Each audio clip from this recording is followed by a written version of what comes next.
think it's about time we do a studio tour.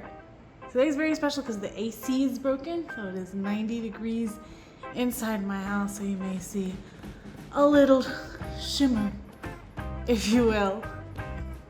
So this is the art studio, and for context, it's in the corner of this really, really large living room. My husband has a corner for his music stuff. There's a dining room.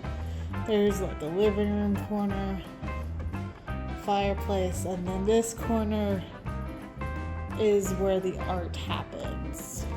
The idea was to have this large table in the middle, and underneath these large table was to have modular storage for each kind of type of medium. So right now this table is one that came with the house. Actually, it is a very, very large table, and it wasn't constructed very well.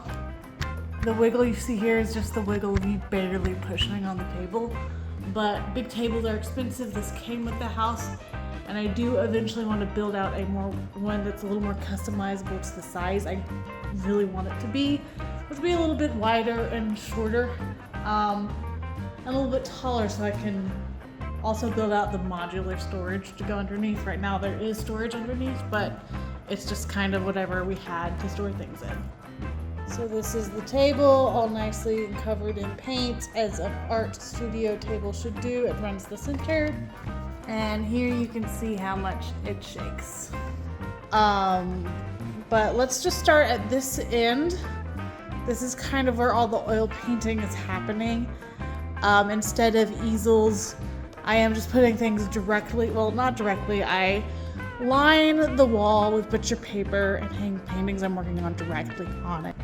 Eventually, I want to install some French cleats here, but once again, that's a work in progress. So here in the oil painting section, we have the paintings on the wall, lined with butcher paper. We have reference images taped around them.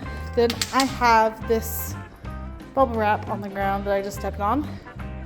I have this tiny little table where I can put some supplies so that I can sit or stand right here and directly have it within access, within easy reach.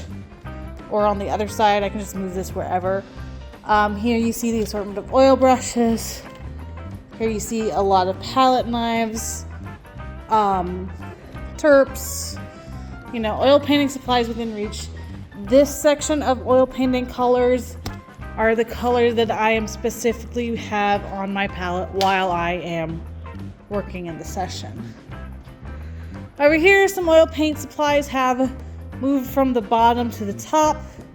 Here are kind of all of my solvents and oils to mix in. And for oil-based paint with a label that says water-based, that's what it used to be used for, shop rags. This is just something I'm having fun with. Here are all the oil paints that I kind of am going to be using soon, but may not be using at the exact moment. If you look at the butcher paper in front of the paintings I'm working on, you'll see the colors of their palette is written above. So if I have the painting up to be worked on, its paint is either in here for easy reaching, or if not, in the bucket right beside me. I have tried all kinds of palettes. I've tried wood palettes. I've tried the ones with the hole in it. I've tried glass palettes. Fact of the matter is, I am too messy. And cleaning a palette after I use it and abuse it just takes too much time. So I switched to palette paper, realized it was just wax paper. So now I've been trying to come up with a good system for wax paper palettes. I use baking sheet trays to cover them like this, not because they need them, but because my cats do.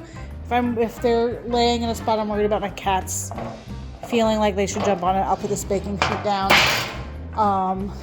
Right now what I'm doing is I'm taking cardboard and I'm looping the wax paper around it enough times that it has a cushion, and then I'm cutting the used piece of wax paper off as I spin that palette.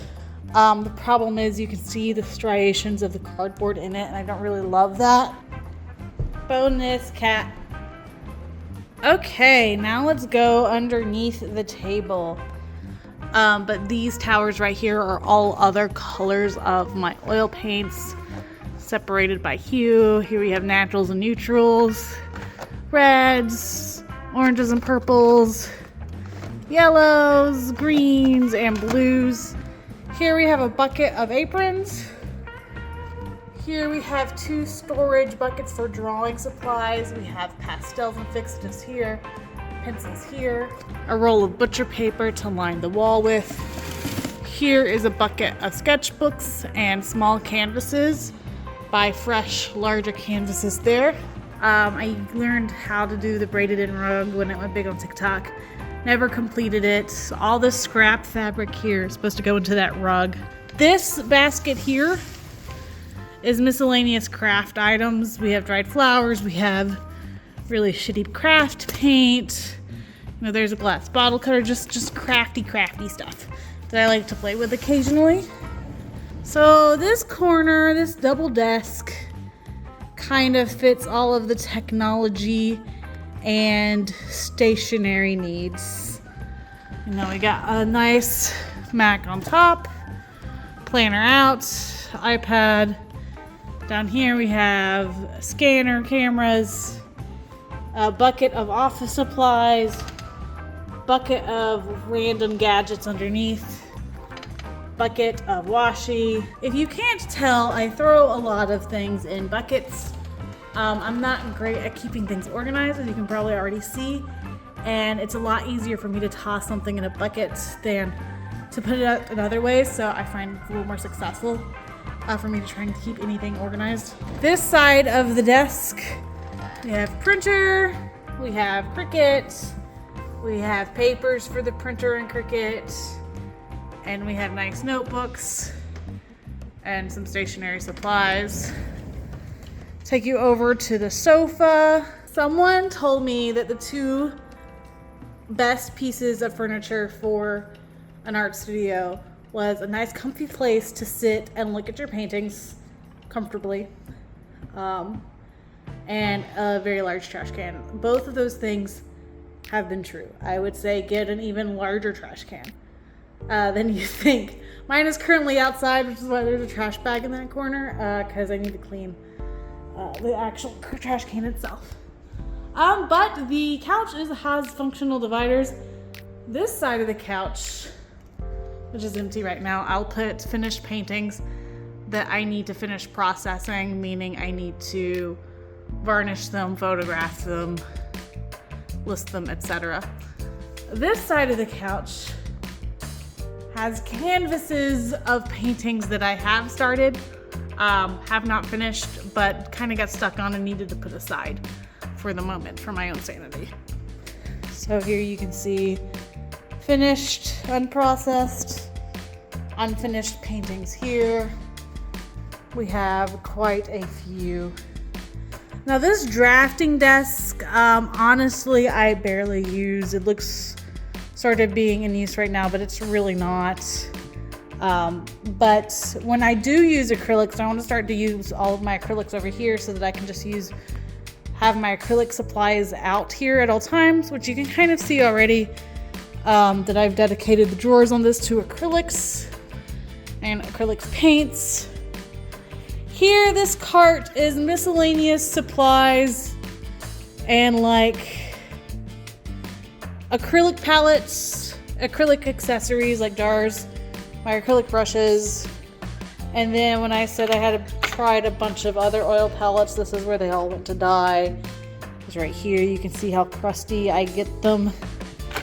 And then it just takes too long to clean them off. Yeah, so that's the studio tour. Some things that I want to do: customize this table, make it fit the space a little more appropriately, make it taller, and then have the storage and carts underneath. They can roll out as I need them to avoid this half of the stuff up, half of it down kind of thing. But yeah, that's the studio, that's the space. I really love that I have it in my living room because I can be hanging out here in my half, my husband can be in his half, and we can still talk, hang out, doing our own thing, but together, which is really nice. And I'm not good at getting up and doing it if there's like any barriers to getting started. So the fact that this is in the middle of the living room, it's not in a separate room, keeps it top of mind. Just helps me get started. It removes that barrier to starting, so it's good. Anyways, bye.